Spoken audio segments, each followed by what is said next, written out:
Hello. Hey, we're live. We're live, but nobody can hear you, Kelsey. I said we're live. We're live on location with Jessica Hewlett here today in her lovely home.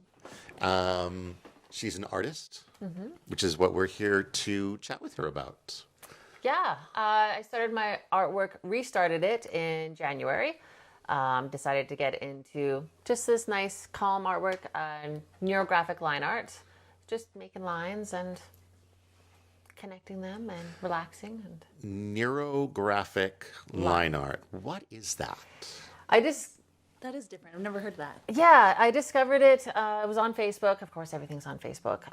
You know how we don't control it anymore, and we just get these random feeds through. And every once in a while, this artwork would show up. And I was like, this looks really neat. And it was just lines. And there's supposed to be some sort of counseling side to it where you ask the page, I'm having this problem, this emotional thing. And then you draw the lines and And by the time that you're done, supposedly you get an answer. It wasn't really what I was looking for, but that, I believe, is some of what it is. I'm sure if we looked it up online, we would find a better answer. Some type of art therapy. Yeah.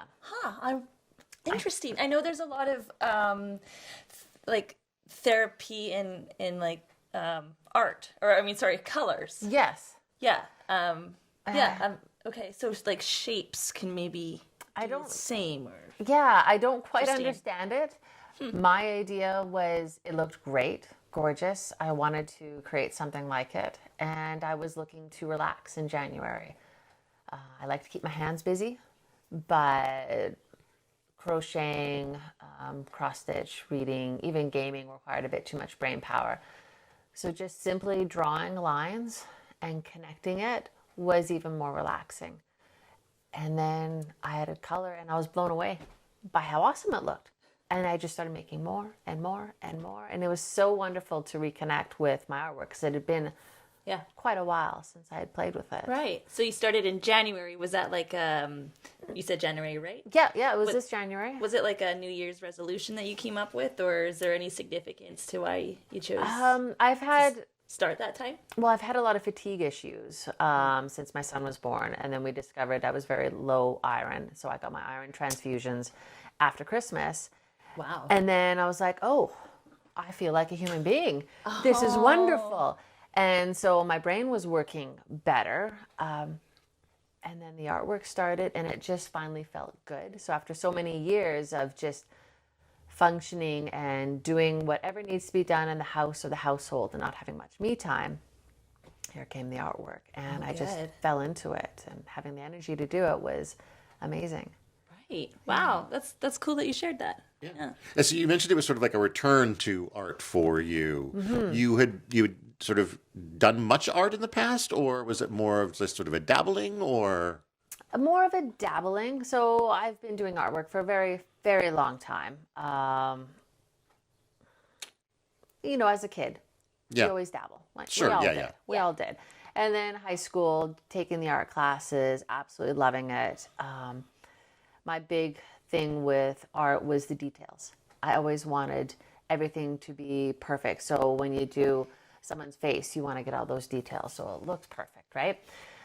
During that time, I was writing as well, writing short stories, novels. Yeah. And then in my 20s, I was like, I only have time for both. Or pardon me, not for both, but only for one, right? And you have to choose. Mm-hmm. So at that point in time, I was like, I'm more of a storyteller than an artist. So I have to put my art to the side and focus on the storytelling, which was sad. Yeah, for sure. Because you kind of miss it. Yeah. And I've been having trouble with my writing the last couple of years, being successful with it, but not as much as I wanted. I was having a hard time completing it. Perfectionism getting in the way. So I'd be stuck in the first draft over and over and over again, having a hard time getting to the second draft. And the artwork, well, that just totally blew it out of the water because now I can finish it. Right. So in a day, I can finish something, and you're like, oh, I am capable of it. Yeah. Right? Just right mindset and right, health, I guess, right? Exactly. So I do plan on getting back to my writing now that I've... But there, you also can kind of tell a story within a painting, you know, Right. a little bit, right? What's that saying? Thousand. Your picture's worth 1,000 words. Yeah. Yes. Yeah. Well, and it's true. Like it's like that one there, pointillism. I didn't start it with a story in mind. I just did the lines, did the connections, and then I started spinning it around until I found an image. Okay. I love doing that. I paint Right. and I paint abstract, and that's the funnest part. Is like Yes. and then you put it almost in front of the TV, and then just Yeah, and then sit you with find it for an hour and flip it.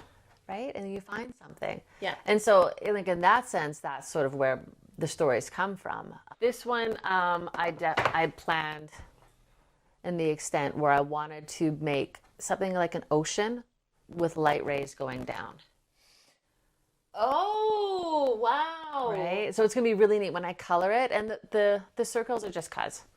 Okay, do you know what I saw? What did you see? Power lines.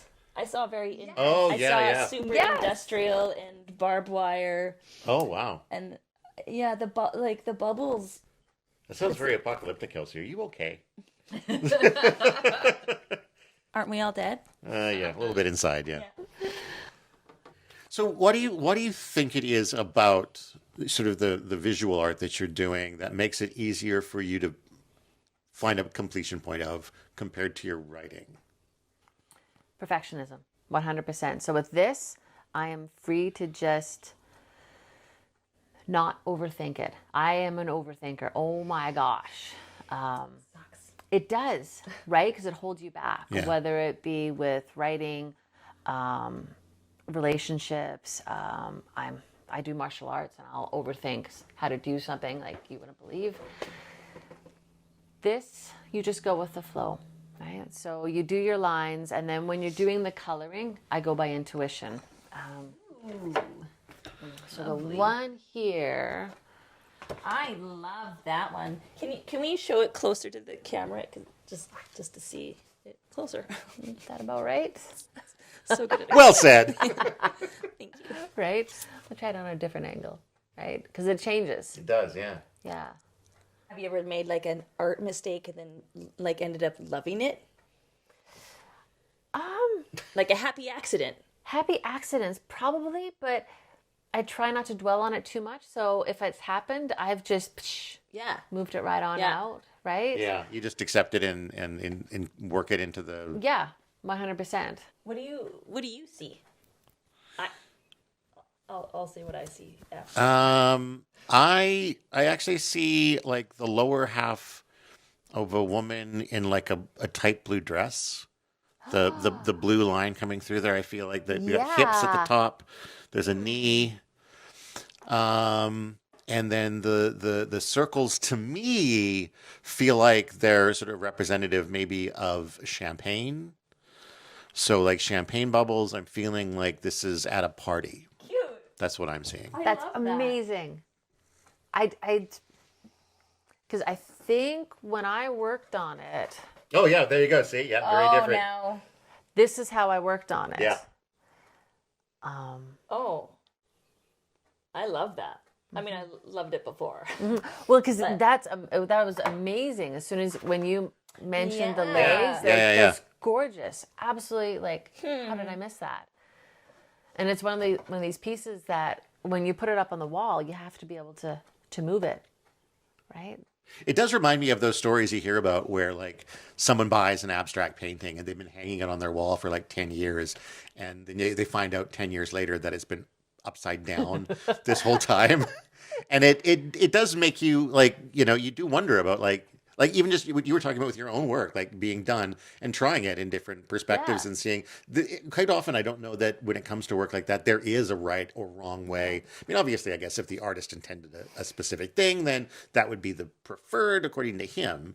But then, like, is it necessarily wrong to say, I like the way it looks when it's this way? I think it's important to let the buyer, the person who is looking at the art, to see it through their eyes. That's why they're purchasing the art.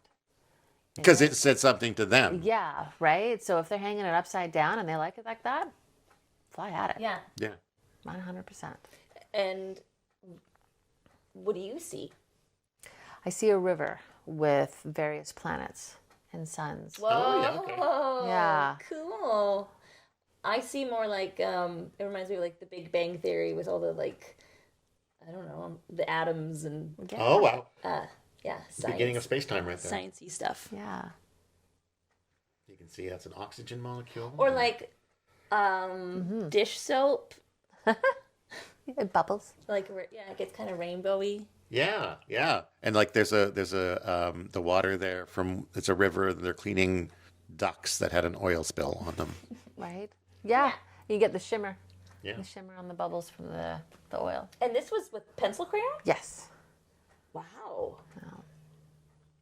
It's a softer look with pencil crayon, right? Much softer. Yeah. Yeah. It's a bit more difficult to use because you have to get the colors layered on, but then you get to be fun. Because this with I've got some blues in here, but there's a bit of yellow and green. And you just get to spice it up a little bit by just splashing some color. And because I'm not, I want to say classically trained, like through university, Yeah. I don't have a color theory. I'm just going by instinct. Yeah. So some of the stuff is experimenting. I'm like, oh, I wonder what purple's like over green. You try and you're like, that's awful. How do I hide that? Right? Do you have any desire to do the same kind of work but on a larger canvas? Because these are all, I mean, they're not small, but they're not Can we? huge either. Can I show? Yes, please.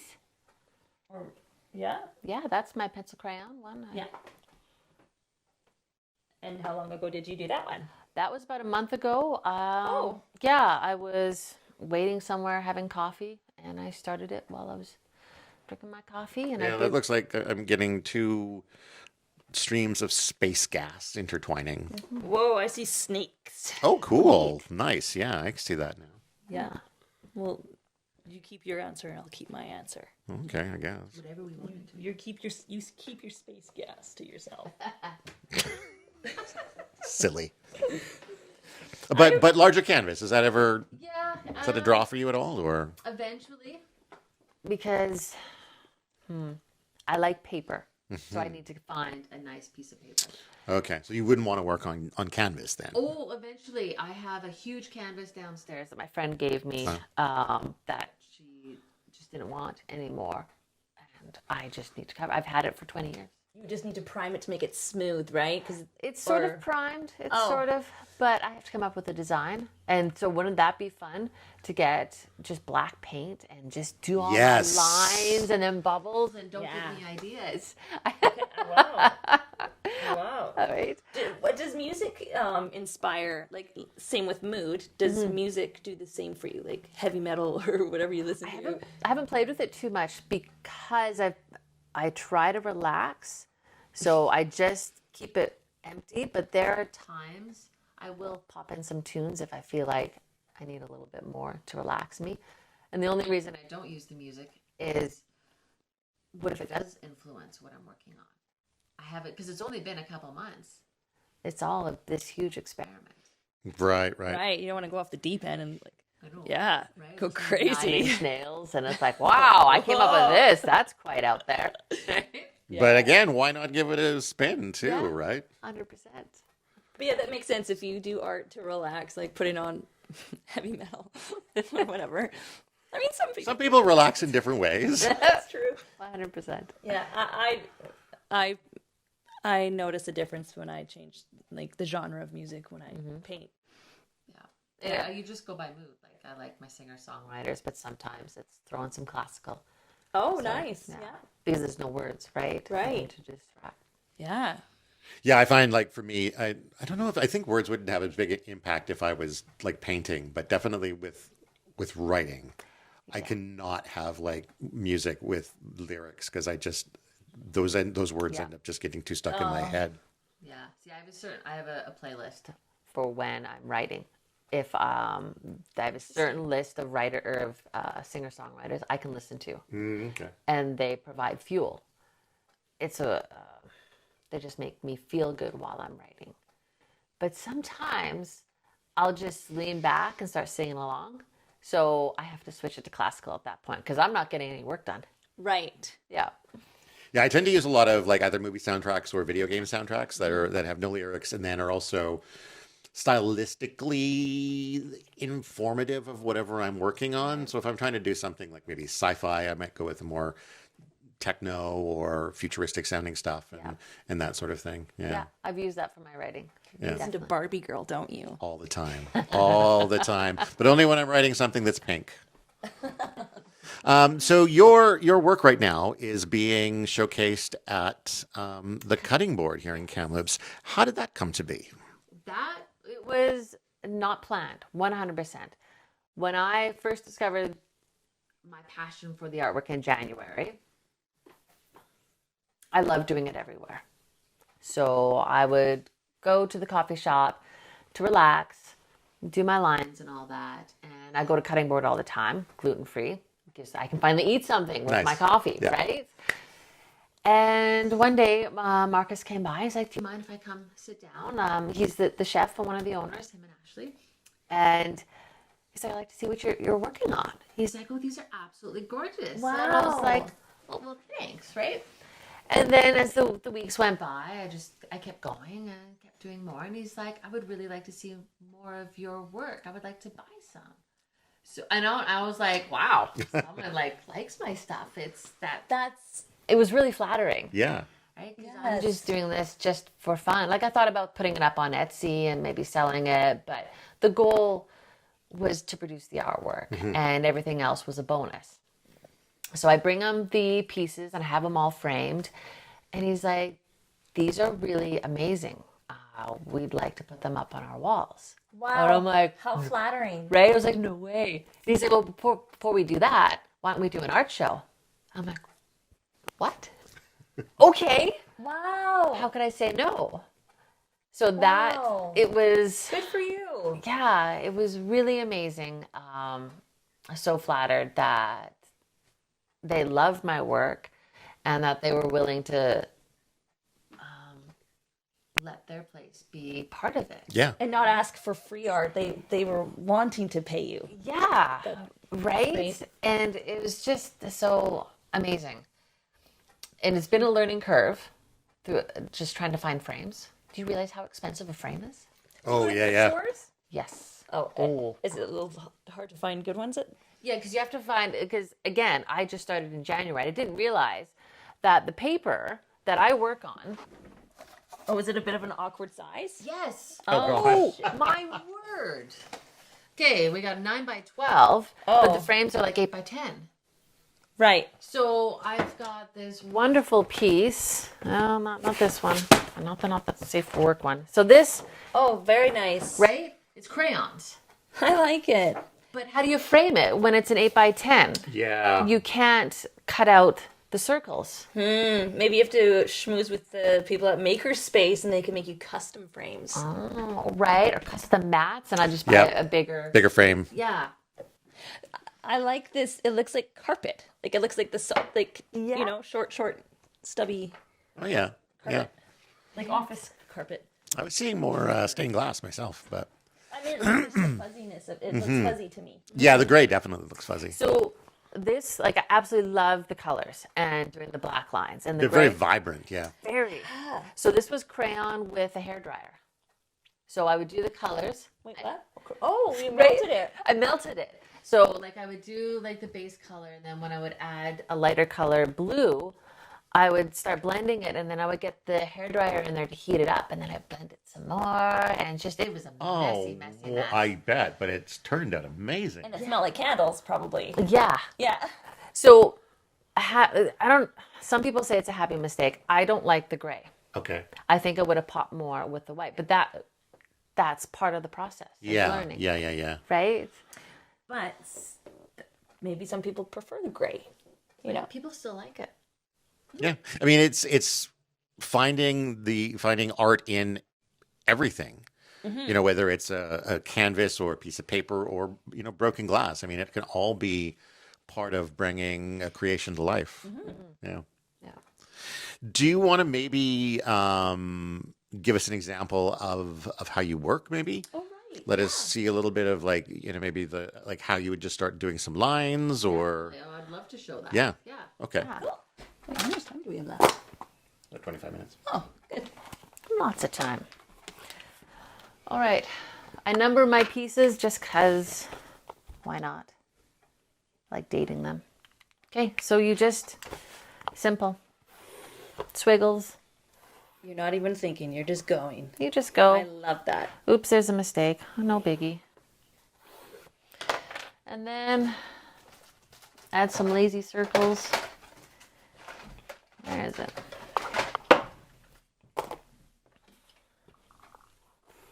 I was wondering about how the circles were done, whether they were freehand or... No, definitely not freehand. Circles are hard. I've got this little doohickey thing Cool. that you can use as well, but I find this is easier. Okay, so we've got a few circles. It's quite simple.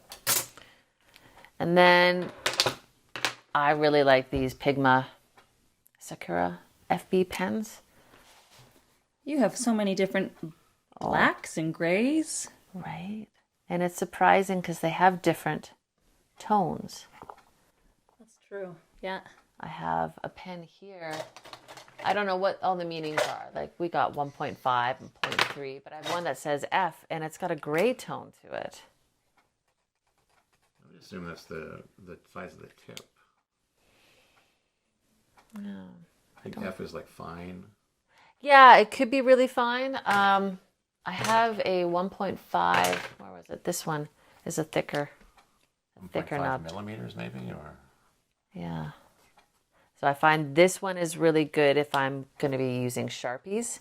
Oh, okay. And so this is a fibrous paper, so the ink flows on it differently. It bleeds a little bit. So I have some thicker white, which I find is perfect for the Sharpies, and I'll use a thicker tip, but that's just perfect. And so are you choosing your paper just kind of based on what pens or what coloring tools you feel like you want to play with? Yeah. But again, it's just through experience. Yeah. And then, so a pencil crayon will blend differently on this paper as opposed to this, or you can get paper which is just for felt pens, which is really smooth. Mm-hmm. And so those markers will blend, the pencil crayons will blend differently. And so you just go along. The only real rule that I follow, again, talking about rules, is wherever the lines interconnect, I soften them. There you go. There's your rule. Yes, I knew we'd find one. Right? They're like... They begin to look like neurons in the end. Yeah. I was thinking about power lines, but not like physical power lines, but like it's like nexus points. Mm-hmm. Where the lines cross is like a place of power. Oh, like us. Yes, very much like us, Kelsey. Your power. So this is where I relax.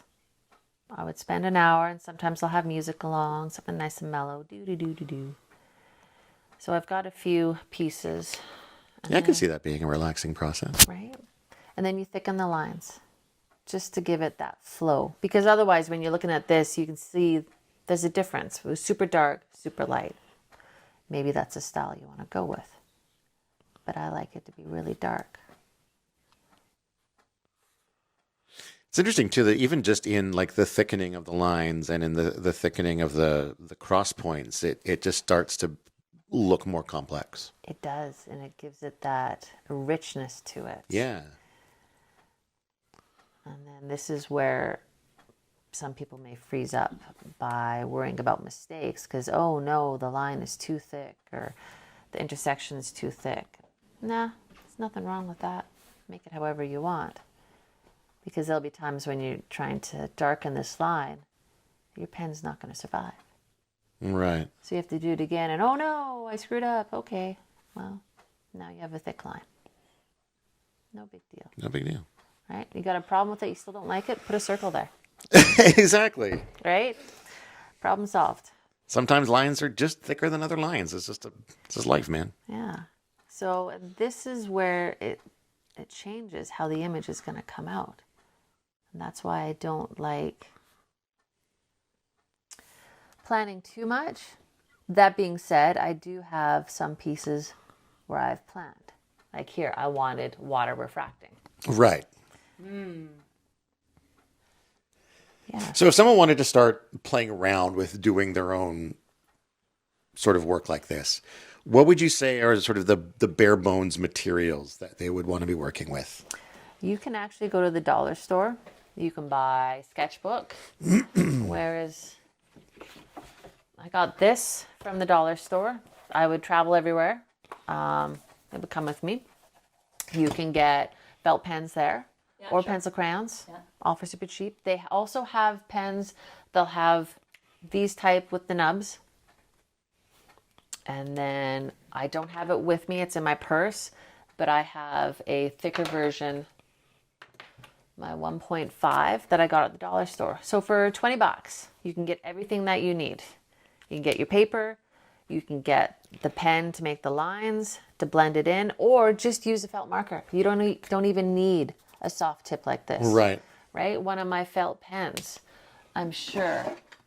That's the crayon treasure trove. Right? But one of my felt pens, yeah, I can blend with that. Doesn't have to be perfect. Yeah. So whatever you have in the house, find a Sharpie. You can use a Sharpie, right? If you want to do it right now, I'm sure you can find something at home to do Make it. sure you protect your surfaces. Oh, with the Sharpies? Yes. Yes. So 'cause you will messy. get yelled at. Right. Kelsey will come to your door and yell at you. If it's not your mom, it's someone else's mom who's going to yell at you. Someone's mom is out there waiting to yell at you right now. Exactly, for making a mess. Okay. This one here will be fun. I want to do more pointillism. Here's all my Sharpies. Wow. And then you got to swatch it. Oh, it's so smart of you. You got you got your color references there for the. Yes, right?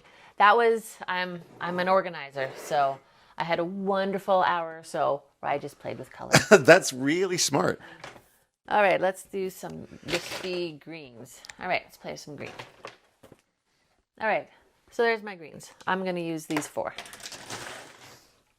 And then let's pick a spot. I'm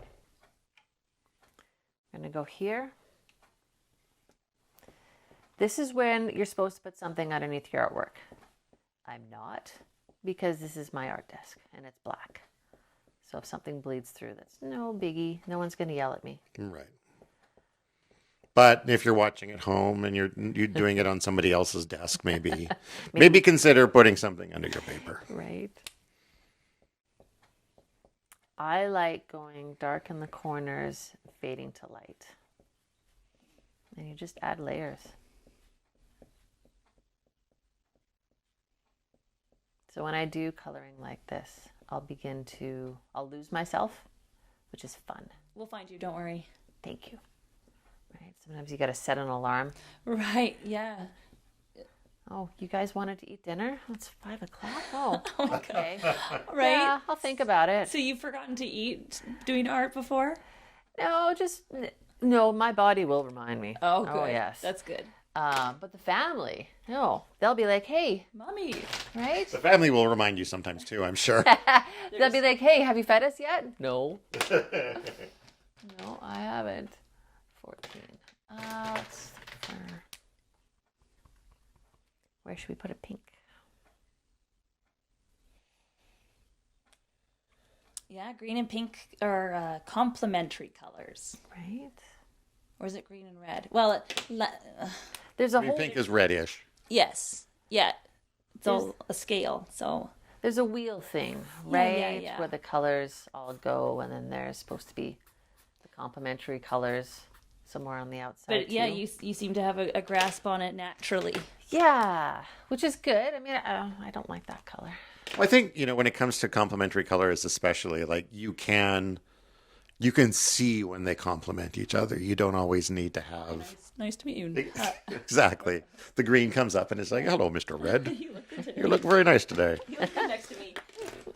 Right? And it's intuition. It's like having an ear for music. Yeah. Yeah. Sometimes your ears just work well at finding that tune. This has definitely made me want to play around with at least more abstract art. It's not something I've ever really done. And then you get to a point and you look at it and you're like, I need more. But abstract is fun because it's relaxing. Time is going by fast. And wow, I'm looking at your art really up close. You have done quite a bit in, 10 minutes? About that. That's beautiful. Oh, And that's how it changes on the other side. and that could be Yeah, that could be something in itself, even without the blacks. Right? interesting. Yeah. Very interesting. Yeah. I don't know. But if you'd like to wrap up with any, anything you'd like to. Yeah, any final thoughts you want How can we reach you? Moon Petals Art Studio on Instagram. That's it so far. Eventually I'll get an Etsy page, maybe. I'd like to sell my artwork, but I have to figure out which platform to use. 'Cause, Totally.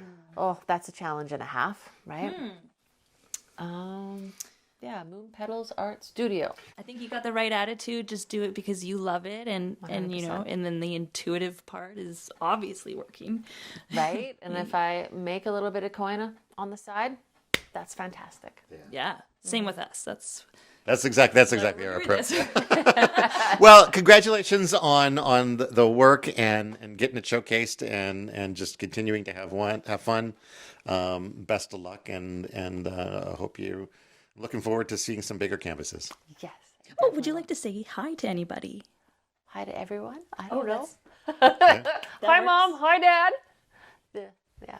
There you go. Awesome. Thank you. All right. Well. All right, and goodbye. Thank you. Bye.